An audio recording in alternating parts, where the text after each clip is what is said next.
Padre nuestro que estás en el cielo. Comenzamos, con esta reflexión, 8 reflexiones que nuestra diócesis va a hacer a lo largo del curso. Vamos a tener un hilo conductor, toda la diócesis en torno a la reflexión del Padre nuestro.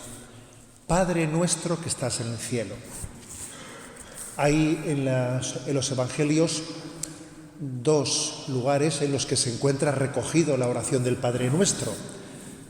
Capítulo 6 de San Mateo y el capítulo 11 de Lucas, con ciertas diferencias entre ellos. La versión de San Lucas tiene una petición menos al final y también abrevia la introducción. No dice Padre Nuestro, sino Padre.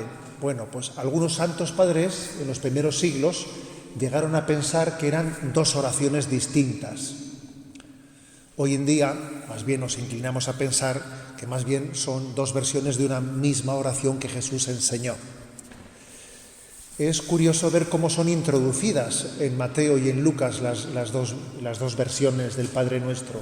En Lucas, la aproximación a la oración yo diría que es la de una envidia sana, Los apóstoles veían a rezar a Jesús, veían cómo rezaba, cómo se introducía en el misterio y sentían envidia sana. Maestro, enséñanos a orar, que te vemos orar y nosotros sacamos la conclusión de que no sabemos hacerlo, ¿no? Admiraban, se sentían atraídos por Jesús en oración. Y entonces en ese contexto Lucas recoge cómo le pidieron, que les enseñase a rezar. Mateo, por el contrario, el contexto en el que expresa la oración del Padre Nuestro es una enseñanza en la que se corrigen errores. Cuando oréis, no seáis como los hipócritas, no uséis muchas palabras, corrige errores y dice, orad así, y enseña al Padre Nuestro. Bueno, me vais a permitir que os comparta una anécdota de la infancia, referente a cómo se introduce en la liturgia la oración del Padre Nuestro, que dice, fieles a la recomendación del Salvador y siguiendo su divina enseñanza, nos atrevemos a decir.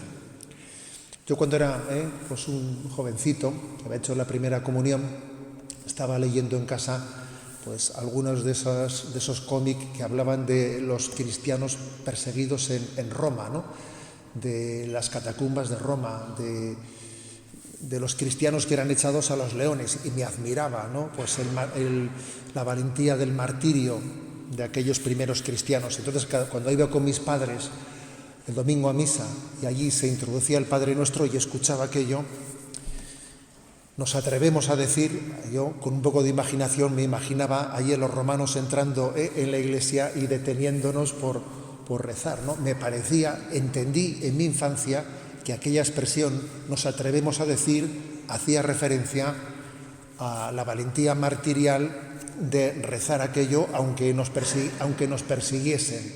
Esa fue mi interpretación de infancia, Más tarde, con el tiempo, fui descubriendo que no iban por ahí las cosas,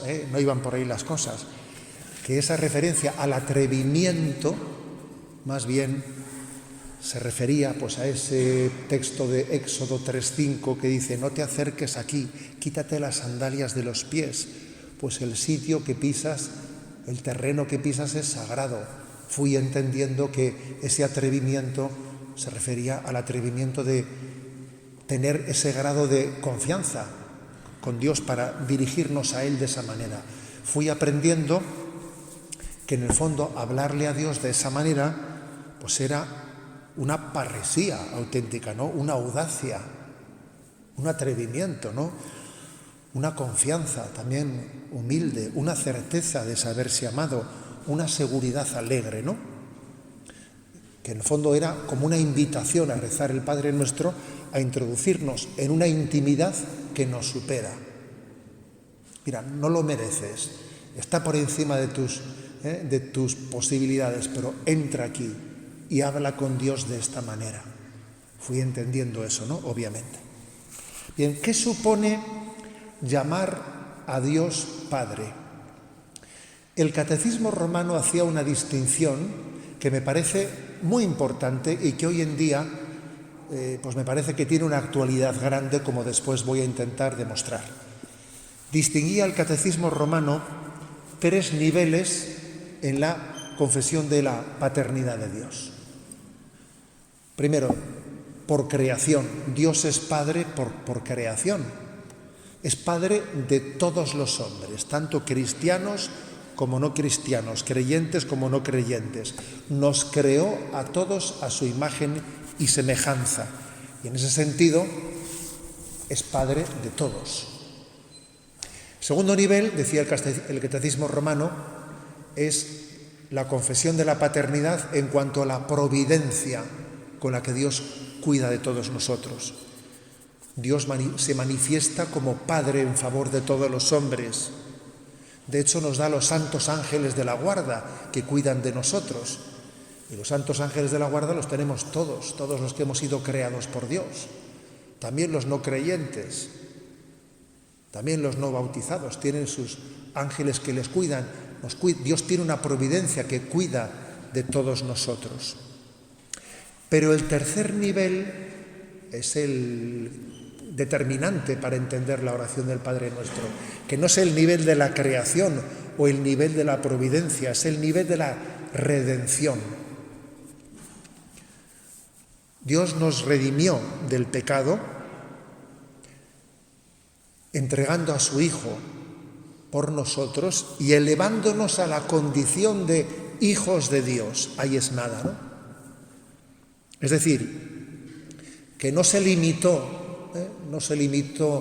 a perdonar el pecado, sino que esa es la gracia sanante, ¿no?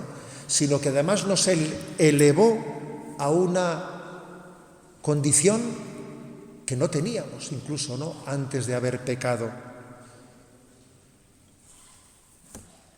Este don es el de ofrecernos la paternidad de Dios, ofrecida por su redención, ofrecida a través del sacramento del bautismo. Ese don tiene que ser acogido, Dios lo ofrece, pero a diferencia del primer nivel de paternidad, que Dios es Padre tuyo, lo quieras o no, lo sepas o no, Dios es tu Padre porque te ha creado, pero sin embargo este nivel de paternidad requiere ser acogido libremente por el hombre. El que te creó sin ti no te salvará sin ti. Y creo que esta triple distinción del Catecismo Romano es muy importante, porque a veces estamos escuchando una afirmación de la paternidad universal desde una ideología igualitarista, como si el bautismo ya no fuese necesario. Bueno, bautismo, pero si todos somos hijos de Dios, ¿eh? Por ejemplo, pues esto también ha dado lugar a una comprensión equivocada en muchos círculos de la encíclica Fratelli Tutti del Papa Francisco, una comprensión equivocada, ¿no? Obviamente la encíclica de Fratelli Tutti está escrita en el género de la doctrina social de la Iglesia, está escrita en ese nivel de la paternidad creacional de Dios, que es Padre de todos nosotros y todos somos hermanos en ese Dios que nos creó a todos. Pero claro, esa encíclica por muchos sectores ha sido mal entendida precisamente para afirmar que no hace falta el bautismo. Y allí hubo algunas declaraciones de asociaciones de masones que aplaudían la encíclica diciendo que por fin la Iglesia les había dado la razón, por la fraternidad universal. Hombre, obviamente no habíamos entendido las cosas, ¿no? Por eso la distinción del Catecismo Romano me parece muy importante, muy clarificadora. Incluso sin esa distinción, la misma llamada misionera se hace incomprensible. ¿Para qué ir a misionar? ¿Para qué ir a proclamar el Evangelio? Y la Iglesia fácilmente corre el riesgo de verse reducida a una ONG que hace unas obras sociales de promoción humana, pero nada más, no tiene sentido nada más. Nadie es más hijo de Dios que el otro, con lo cual esa mentalidad igualitarista, esa ideología, yo diría, ideología igualitarista, puede llevar a que se vacíe de contenido completamente la oración del Padre Nuestro. Obviamente, la oración del Padre Nuestro se refiere al tercero de los niveles, a la paternidad de Dios que se nos ofrece por la redención. Es una filiación nacida por la redención de Cristo que es libremente acogida por el hombre. Por eso, el Padre Nuestro se les entrega a los catecúmenos que se preparan para el bautismo. Se les entrega en su camino hacia el bautismo, ¿no? Solo desde el bautismo y la fe viva podemos llamar a Dios Padre en el sentido pleno del término. Por lo tanto, ¿no?, cuando decimos fieles a la recomendación del Salvador y siguiendo su divina enseñanza nos atrevemos a decir, ese atrevimiento se refiere a este nivel de paternidad en el que Dios nos ofrece entrar en su intimidad de esta manera, libremente, respondiendo a esa invitación que Él nos ofrece, ¿no? No se refiere el atrevimiento al sentido creacional, que eso obviamente pues no supone tanto atrevimiento, porque es que todos por naturaleza somos imagen y semejanza de Dios. Vamos a profundizar en la gracia que supone llamar a Dios Padre. Profundicemos en ello. Hay una cita de Tertuliano que el Catecismo de la Iglesia Católica también la refiere, que es insuperable. Dice: la expresión Dios Padre no había sido revelada jamás a nadie. Cuando Moisés preguntó a Dios quién era Él, oyó otro nombre.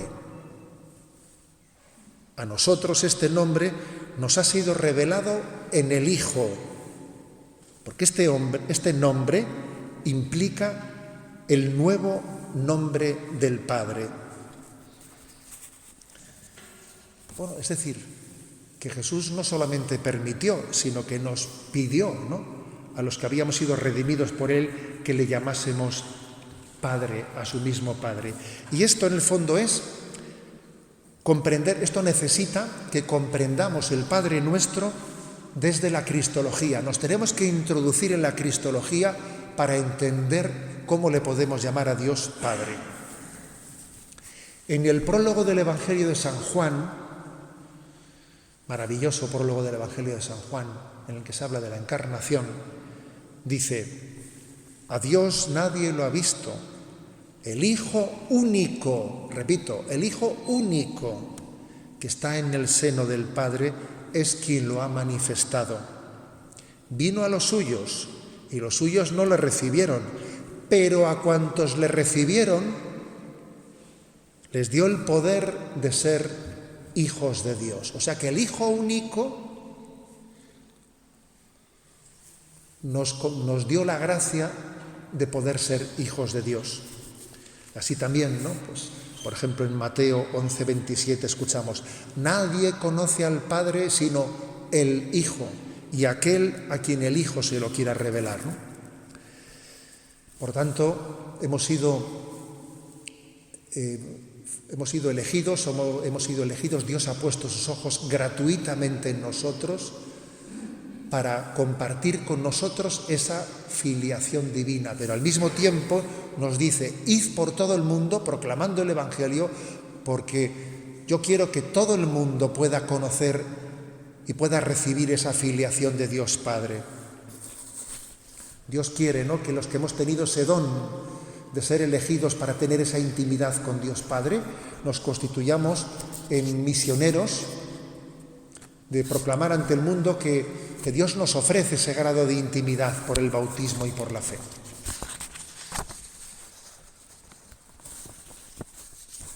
Dios nos ha salvado no únicamente sanándonos del pecado, ¿no?, sino elevándonos a esa condición de hijos. Feliz pecado que mereció tal Redentor. Obviamente, hijo en el sentido de hijo por naturaleza, solo lo es Jesucristo. Nosotros lo somos por participación, porque participamos por la gracia de la filiación de Cristo. Somos hijos en el Hijo. Hijos en el Hijo. Y por eso nos maravilla que también nosotros podamos utilizar la misma palabra, el mismo término con el que Jesús se relacionaba con su Padre, Abba. Hoy en día sabemos con mucha exactitud, por todos los estudios, que el Padre Nuestro de Mateo y el Padre de Lucas, que Lucas no dice nuestro, traducen, porque están escritos en griego, traducen el término arameo que Marcos recogió en arameo, que está en la oración de Gesemaní. Marcos dice, Abba, Padre, todo es posible para ti, aparta de mí este cáliz, pero que no se haga mi voluntad sino la tuya. Sabemos con mucha precisión que ese Padre Nuestro de Mateo y ese Padre de Lucas es el Abba de Marcos. El término Abba debió de ser impactante, tan impactante que Pablo también lo recoge y lo dejó en arameo, recordándonos ese Abba, Padre de Marcos. Gálatas 4:6 dice, la prueba de que sois hijos es que Dios ha enviado a nuestros corazones el espíritu de su Hijo que clama, Abba, Padre. Y Romanos 8:15 dice, habéis recibido un espíritu de hijos que os hace exclamar, Abba, Padre. Les impresionó profundamente esa palabra a los apóstoles y a San Pablo. El nombre de Padre, en sentido figurado, metafórico, no era novedoso. Porque de hecho podemos encontrar como que Dios es como un Padre para Israel, en ese sentido genérico. Pero es que Abba es utilizado como un vocativo, diminutivo, tomado del lenguaje de los niños, papá. El Talmud judío dice, fijaros en esto, cuando un niño gusta el sabor del trigo, o sea, cuando es destetado, aprende a decir Abba. Imma es mamá. Cuando un niño es destetado, aprende a decir Abba e Imma. Pues bien, ¿no? Al transmitirnos la oración del Padre Nuestro, Jesús autoriza a sus discípulos a repetir ese mismo término que él utilizaba, Abba. De ahí el impacto, ¿no?, que les genera. Y de las consecuencias que tiene esto, voy a hablar de unas cuantas consecuencias. Yo creo que hay una importantísima. Lo que supone eso para nosotros, la gran actualidad que tiene esta gran afirmación de cara a que el hombre redescubra su autoestima. Estamos sufriendo mucho por las crisis de falta de autoestima, por las crisis de identidad, por no saber quién soy yo, qué pinto en esta vida, yo soy algo o yo no soy nada para nadie, yo quién soy yo, ¿no? No somos capaces de responder a la pregunta ¿quién soy yo? Y ahora de repente la oración del Padre Nuestro te identifica y te llena de dignidad, ¿no? Uno se da cuenta de que soy ante todo hijo de Dios Padre. Con un poco de humor, ¿no? Alguien decía, yo no seré el dueño del mundo, pero bueno, soy el hijo del dueño, que no está mal, ¿no? La verdad es que tener esa conciencia, esa autoestima, pues es que es ciertamente muy importante, ¿no? Es difícil tener crisis de autoestima si uno tiene esta convicción profunda, muy difícil, ¿no? En realidad esa expresión Abba nos hace entendernos que nosotros somos hijos del amor, que no estamos aquí por casualidad, que no somos un fruto de una evolución ciega, que existimos porque hemos sido amados. Yo lo repito muchas veces, con perdón de Descartes, soy amado, luego existo. Eso es lo que significa Abba, soy amado, luego existo. Y además, recuerdo, ¿no? Otro recuerdo de infancia, este ya es de adolescencia. Cuando hice mis primeros ejercicios espirituales, con 15 años, el sacerdote nos dio una estampa, que era el Cristo de Velázquez, y por detrás nos escribió, Dios es mi Padre, qué feliz soy hijo suyo, soy hijo de Dios.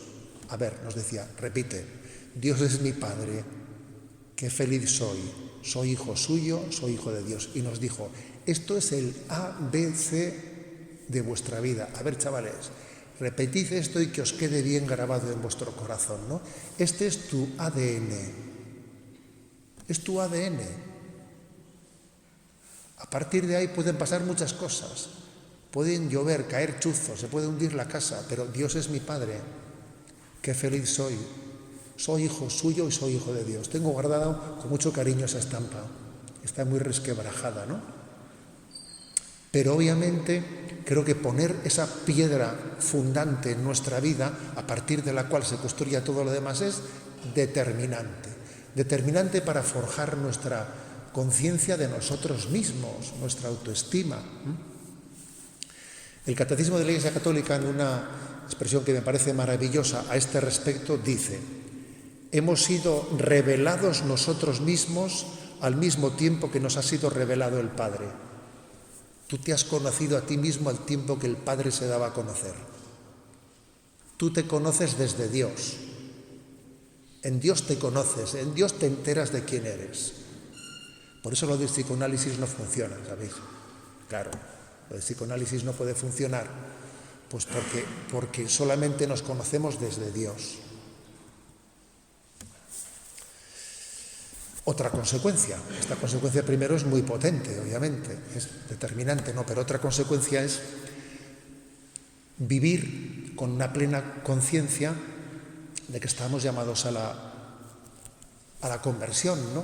Porque si soy hijo, pues lo lógico es que viva como hijo. Si soy hijo del Padre, pues tengo que vivir filialmente, es la consecuencia lógica, ¿no? En primer lugar, filialmente es deseando conocer más a Dios, queriendo tener más intimidad con Él. Porque cuando aún no ha descubierto eso, pues ¿qué es lo que desea? Desea cada vez conocerle más, cada vez amarle más. El misterio de Dios es inagotable y deseamos la mayor intimidad con Dios. En el cielo, pero ya aquí en la tierra, mayor intimidad con Dios.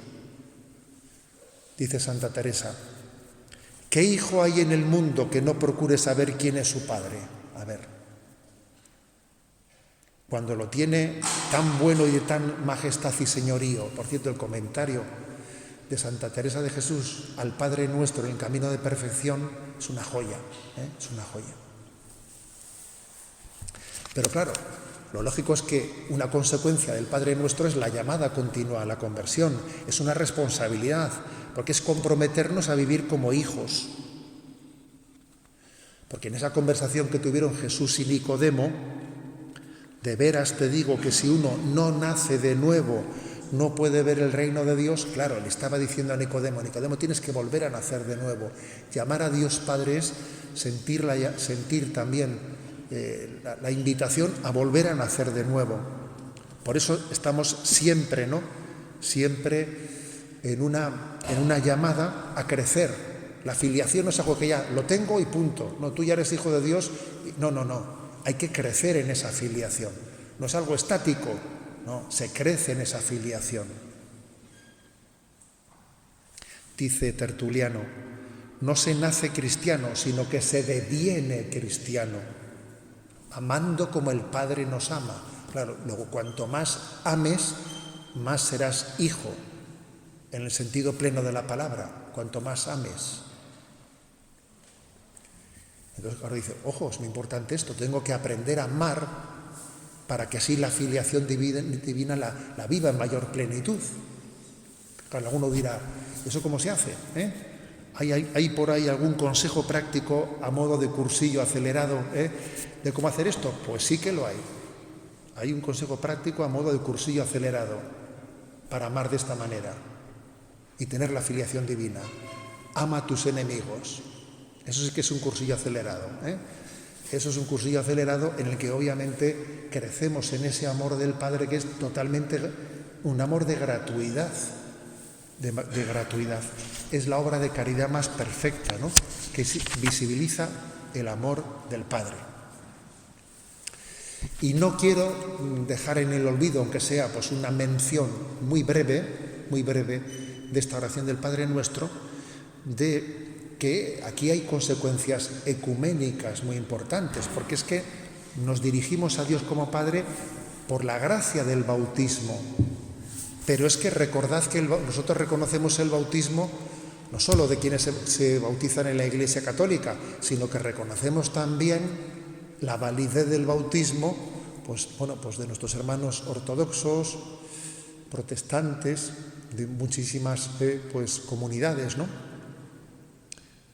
Entonces, claro, si su bautismo también es válido y verdadero, la invocación que hacen a Dios como Padre es plena, en el sentido pleno del término, no parcial del término. Entonces, aquí hay consecuencia. Pues tenemos que entender la oración del Padre Nuestro como la oración del ecumenismo. Es la oración ecuménica, porque la estamos rezando hijos verdaderos del Padre, que sin embargo nos falta esa unión plena. Un excursus voy a hacer ahora con respecto a la paternidad, que creo que tiene mucha actualidad y obviamente hay que hacerlo, ¿no? Un excursus referido a la crisis de paternidad de nuestro tiempo. Cuando partimos de una experiencia personal deficiente, existe el riesgo de que se oscurezca el término padre. Existe ese riesgo, ¿no? Una anécdota que le escuché a una religiosa misionera en Lima, que trabaja en las cárceles, en la pastoral penitenciaria, y contó la anécdota de que el Día de la Madre se le ocurrió a los presos ofrecerles una estampa para felicitar a la madre. Y todos los presos allí le pidieron estampas, se quedó sin existencias enseguida. Era una prisión con miles de presos, dijo, qué bonita la iniciativa. Y luego llegó el día de San José, el Día del Padre, Entonces dijo, esta vez no me voy a quedar corta, Y entonces se encargó estampas para felicitar el Día del Padre, que se hizo con un montonazo, ¿no? Oye, que se quedó con todas, ¿sabes? Porque nadie de toda la prisión decía, fueron casi ninguno, los que cogieron la estampa para felicitar el Día del Padre, ¿no? Y claro, me decía, es que es una estampa, un retrato perfecto de la crisis que existe de paternidad. Un retrato perfecto. Hoy en día hay una gran herida de la paternidad, que está en el origen de la mayor parte de las crisis afectivas, de las crisis de identidad sexual, bien sea por ausencia de modelo paterno o por una relación conflictiva que genera rebeldía hacia la figura de la autoridad, por falta de una figura en la que el niño pueda sentirse gozosamente integrado, en la que se haya integrado la autoridad y la ternura. Hay una gran crisis, una gran herida, ¿no? Y entonces, ante este riesgo tenemos que comenzar diciendo, a ver, ojo con el riesgo de proyectar en Dios nuestras miserias humanas. Claro, ha vivido una experiencia en la que la miseria humana se ha hecho patente, y entonces tiene el riesgo de proyectar eso en Dios. Si la relación con mi padre ha sido esta o no ha sido ninguna, pues entonces Dios Padre debe ser un ausente o un ogro, ¿no?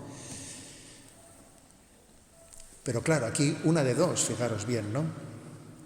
La paternidad en la tierra es una sacramentalidad de la paternidad de Dios, no al revés. O sea, Dios no es como los padres de la tierra, sino que los padres de la tierra debieran ser como Dios es Padre, no le podemos dar la vuelta, ¿no? Porque aquí en el fondo nos jugamos lo de siempre, o moldeamos nuestra vida a imagen y semejanza de Dios, o nos construimos un Dios a nuestra imagen y semejanza, ¿no?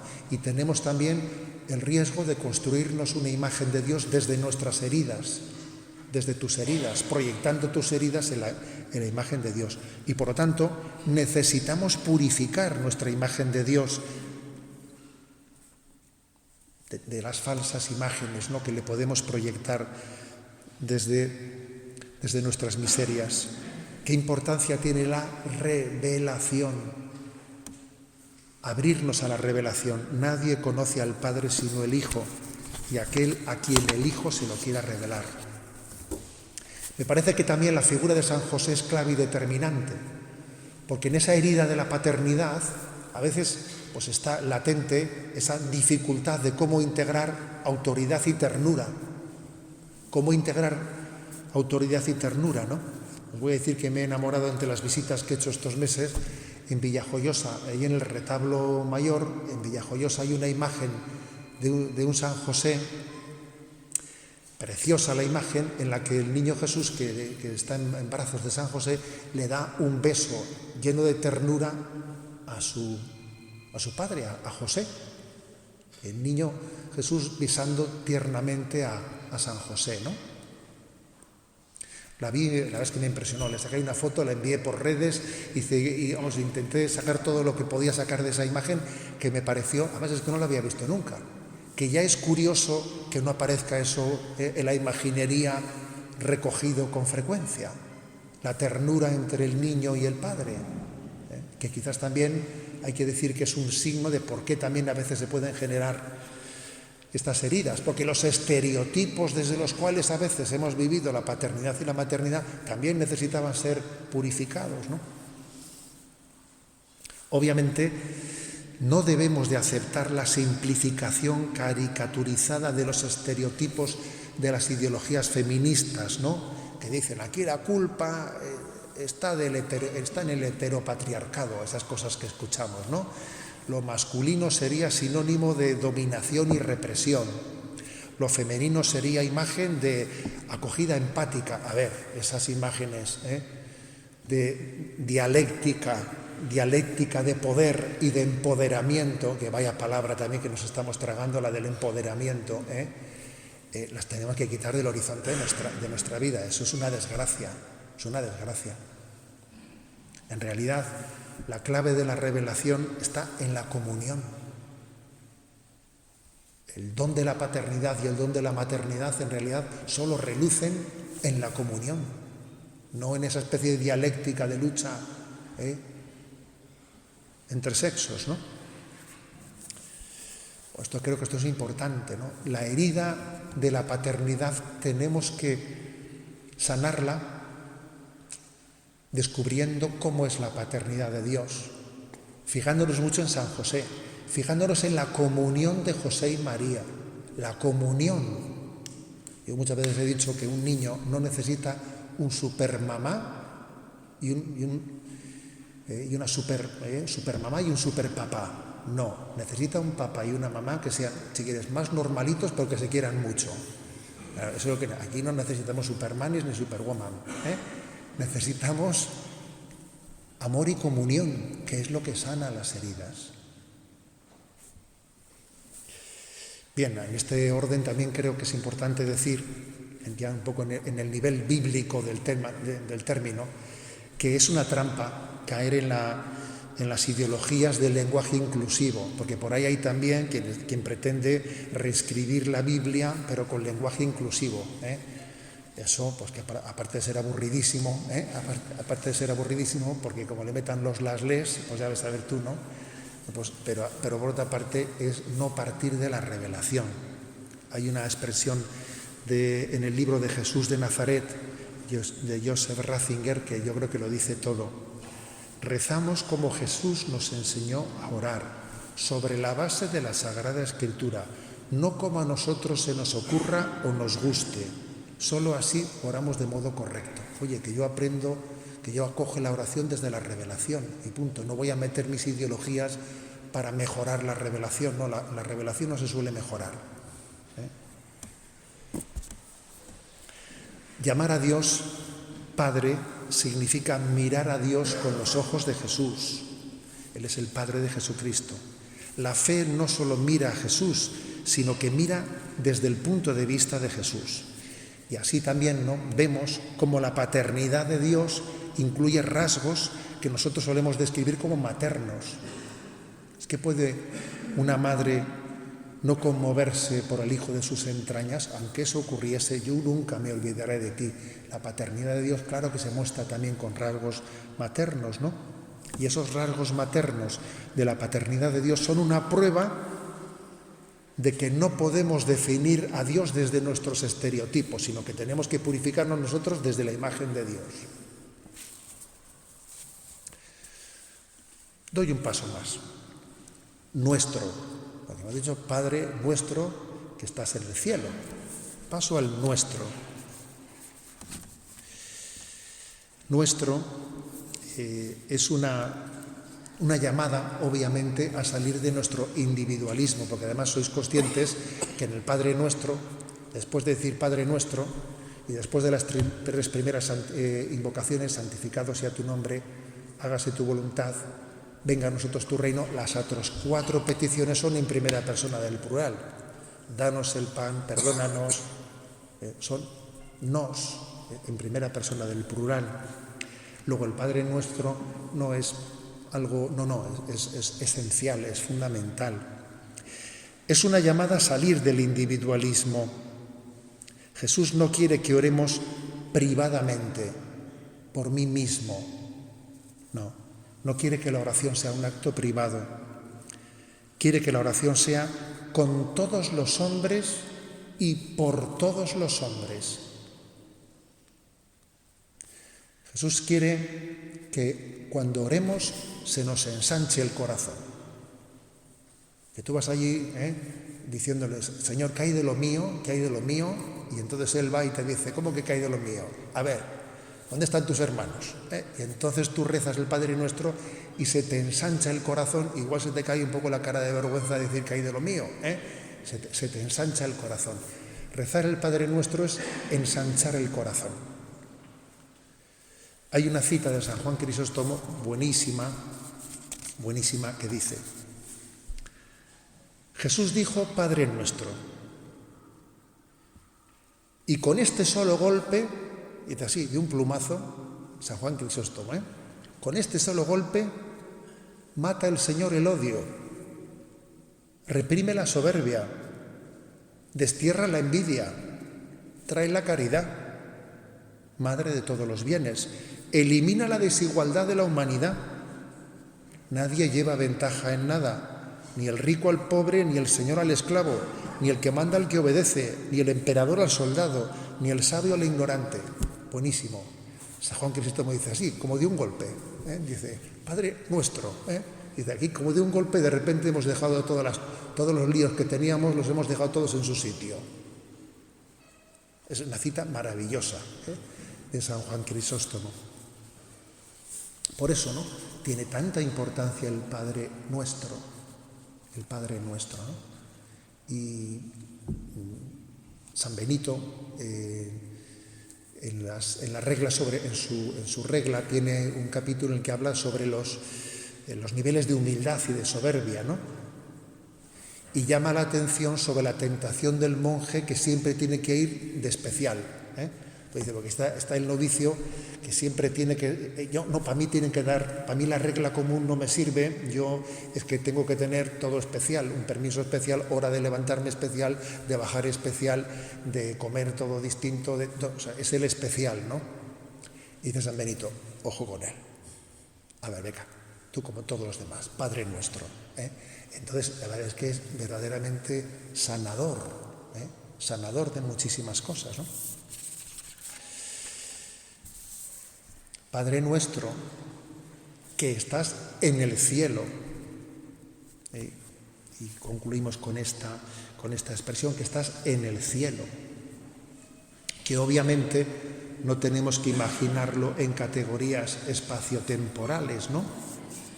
Dios lo abarca todo, lo contiene todo. En Él vivimos, nos movemos, existimos. La expresión no pretende encerrar a Dios en el cielo, sino arrancar de la tierra a los que oran, que es distinto. Además, en Jesucristo el cielo y la tierra se han reconciliado. Jesús es el cielo y la tierra y es la tierra en el cielo. Pues es que... O sea, que la cosa no va por ahí en el sentido espaciotemporal. Es como una llamada, decir Padre Nuestro que estás en el cielo, es como una llamada a salir de nosotros mismos para buscar a Dios.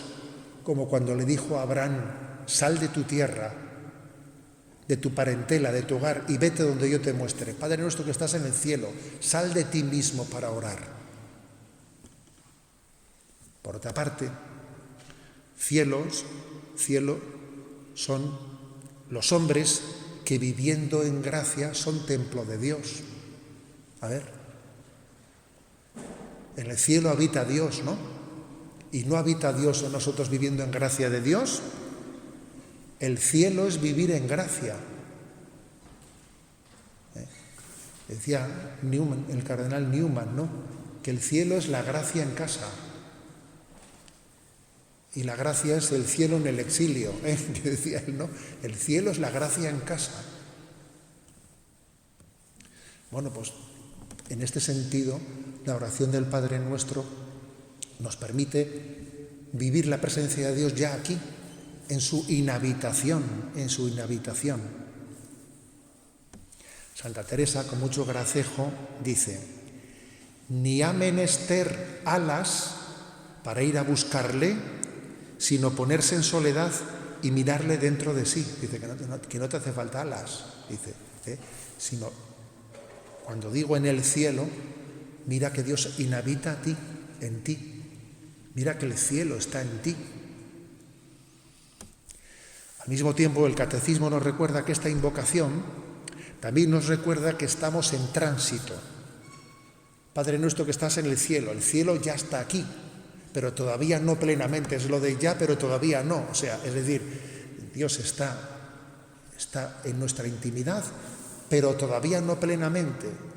Cuando recemos el Padre Nuestro en el cielo, entre comillas, en ese estado de la visión beatífica, tendrá un sentido especial, un sentido de plenitud especial.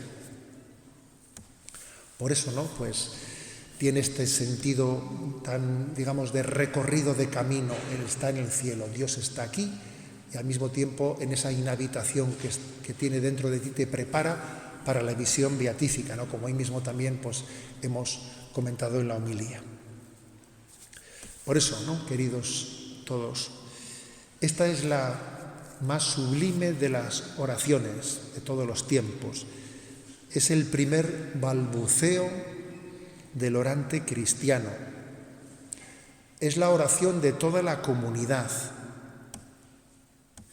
Es la fe hecha plegaria. Por ello, ¿no? Yo creo que la mejor manera que podemos tener de concluir esta reflexión pues es poniéndonos de pie y rezándola. Vamos a hacerlo. Padre nuestro que estás en el cielo, santificado sea tu nombre. Venga a nosotros tu reino. Hágase tu voluntad en la tierra como en el cielo. Danos hoy nuestro pan de cada día. Perdona nuestras ofensas, como también nosotros perdonamos a los que nos ofenden. No nos dejes caer en la tentación y líbranos del mal. Amén.